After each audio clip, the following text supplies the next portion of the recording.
You, John Fitzgerald Kennedy, do solemnly swear. I, John Fitzgerald Kennedy, do solemnly swear.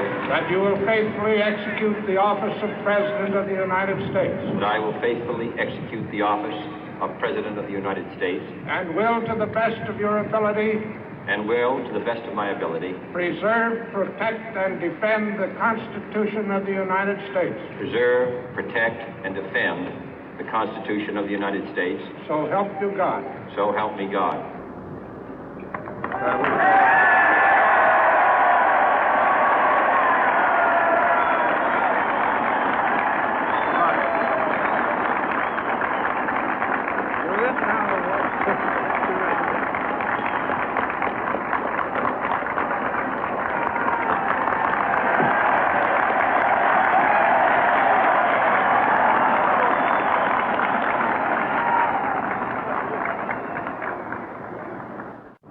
Vice President Johnson, Mr. Speaker, Mr. Chief Justice, President Eisenhower, Vice President Nixon, President Truman, Reverend clergy, fellow citizens. We observe today not a victory of party, but a celebration of freedom, symbolizing an end as well as a beginning, signifying renewal as well as change. For I have sworn before you and Almighty God the same solemn oath our forebears prescribed nearly a century and 3/4 ago. The world is very different now, for man holds in his mortal hands the power to abolish all forms of human poverty and all forms of human life. And yet the same revolutionary beliefs for which our forebears fought are still at issue around the globe. The belief that the rights of man come not from the generosity of the state, but from the hand of God. We dare not forget today that we are the heirs of that first revolution.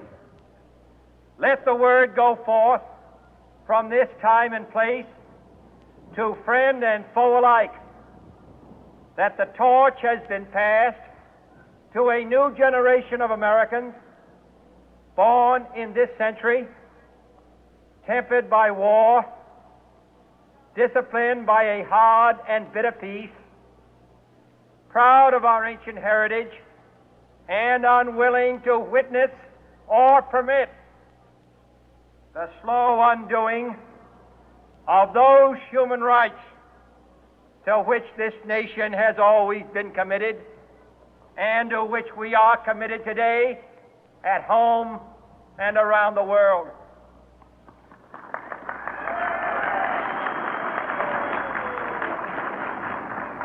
Let every nation know, whether it wishes us well or ill, that we shall pay any price, bear any burden, meet any hardship, support any friend, oppose any foe to assure the survival and the success of liberty.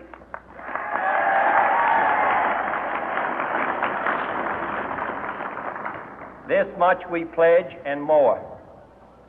To those old allies whose cultural and spiritual origins we share, we pledge the loyalty of faithful friends. United, there is little we cannot do in a host of cooperative ventures. Divided, there is little we can do, for we dare not meet a powerful challenge at odds and split asunder. To those new states whom we welcome to the ranks of the free, we pledge our word that one form of colonial control shall not have passed away, merely to be replaced by a far more iron tyranny. We shall not always expect to find them supporting our view, but we shall always hope to find them strongly supporting their own freedom, and to remember that in the past, those who foolishly sought power by riding the back of the tiger ended up inside.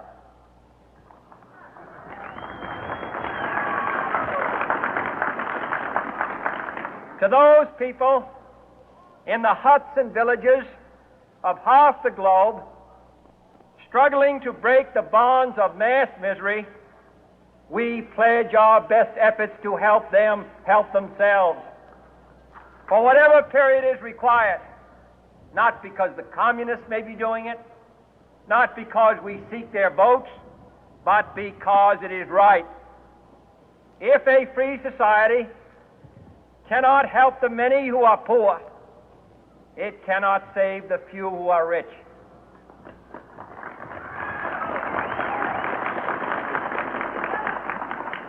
To our sister republics south of our border, we offer a special pledge to convert our good words into good deeds, in a new alliance for progress, to assist free men and free governments in casting off the chains of poverty.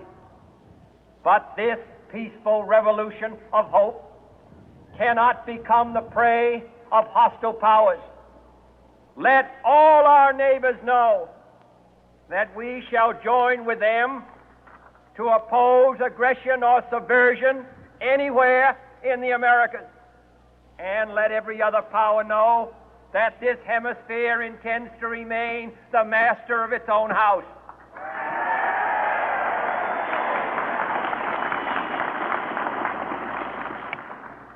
To that World Assembly of Sovereign States, the United Nations, our last best hope, in an age where the instruments of war have far outpaced the instruments of peace, we renew our pledge of support to prevent it from becoming merely a forum for invective, to strengthen its shield of the new and the weak, and to enlarge the area in which its writ may run.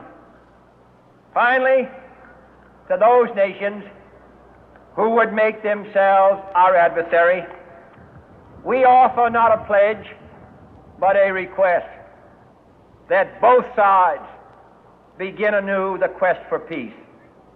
Before the dark powers of destruction, unleashed by science, engulf all humanity in planned or accidental self-destruction, we dare not tempt them with weakness, for only when our arms are sufficient beyond doubt can we be certain beyond doubt that they will never be employed. But neither can two great and powerful groups of nations take comfort from our present course, both sides overburdened by the cost of modern weapons, both rightly alarmed by the steady spread of the deadly atom, yet both racing to alter that uncertain balance of terror that stays the hand of mankind's final war.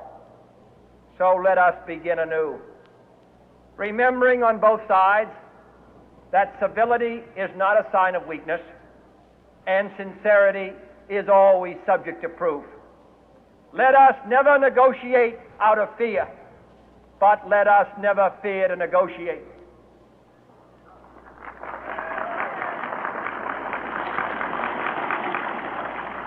Let both sides explore what problems unite us, instead of belaboring those problems which divide us. Let both sides, for the first time, formulate serious and precise proposals for the inspection and control of arms, and bring the absolute power to destroy other nations under the absolute control of all nations.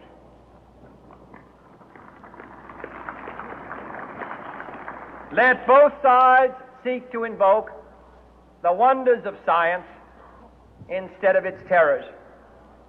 Together, let us explore the stars, conquer the deserts, eradicate disease, tap the ocean depth, and encourage the arts and commerce. Let both sides unite to heed in all corners of the earth the command of Isaiah to undo the heavy burden